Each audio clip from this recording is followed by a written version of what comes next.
বছরের পর বছর সংস্কার না করায় এলাকাবাসীর গলার কাঁটায় পরিণত হয়েছে বাসাবো টেম্পো স্ট্যান্ড রোড। বাসাবো প্রধান সড়ক থেকে নন্দীপাড়া ব্রিজ পর্যন্ত প্রায় ২ কিলোমিটার রাস্তা যেন ভোগান্তির তিক্ত দৃষ্টান্ত। স্থানীয়দের দাবি ৩ মাস আগেই রাস্তাটির সংস্কার কাজ শেষ করার কথা থাকলেও হয়নি ১ ইঞ্চি কাজও। রাজধানীবাসীর পথের দুর্ভোগ নিয়ে আরও জানাচ্ছেন জাকারিয়া খান। নদীতে চলা নৌকা কখনোই সমান্তালে চলাচল করতে পারে না, ঢেউয়ের সঙ্গে তাকে হেলে দুলে চলতেই হবে। রাজধানীতে তেমনই একটি রাস্তা রয়েছে যেটি চলে গেছে বাসাবো থেকে নন্দীপাড়া। এ পথে যে যানবাহনই চলুক সেটিকে হেলে দুলেই চলতে হবে। আর বর্ষা মৌসুম হলে তো যেন পদ্মার ঢেউরে।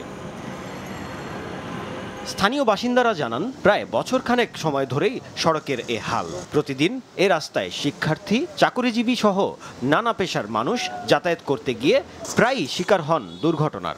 বাম সাইডে বাসাবো স্কুল, কিন্ডারগার্টেন, মানে খুবই দূর অবস্থা। এদিক দিয়ে গাড়ি আইসা রিক্সা উল্টে যায়।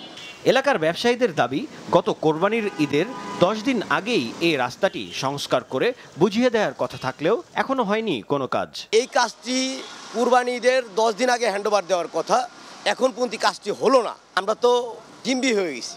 বেশি ঝুঁকিপূর্ণ ও দুর্ঘটনাপ্রবণ জায়গাগুলোতে স্থানীয়দের উদ্যোগে ঠিক করার চেষ্টা করা হলেও রাস্তার বেশিরভাগ জায়গায় আছে আগের মতোই। বাচ্চা নিয়ে কোথাও যাইতেও পারতেছে না, ইভেন ওদের ডাক্তার সবকিছুই মিসিং হইতেছে। এ রাস্তায় চলাচলকারী চালকরা বলেন, বৃষ্টি হলে এ রাস্তা পরিণত হয় জলপথে। বেশি ভাড়াতেও যেতে চান না অনেক চালক। এই রাস্তায় গাড়িরও ক্ষতি হয়, যাত্রীরও ক্ষতি হয়, সুস্থ মানুষ অসুস্থ হয়ে যায় রাস্তা দিয়ে যাতায়াত করতে। 10 টাকার ভাড়া 50 টাকা দিয়েও কেউ যাইতে চায় না। বিশ্ব যখন উন্নত যোগাযোগ ব্যবস্থার শিখরে অবস্থান করছে, তখন এদেশে সমন্বয়হীনতার অব্যবস্থাপনা আর অসাধু ব্যক্তিদের লোভের কাছে ক্ষুণ্ণ হচ্ছে নাগরিক অধিকার। জাকারিয়া খান, RTV, ঢাকা।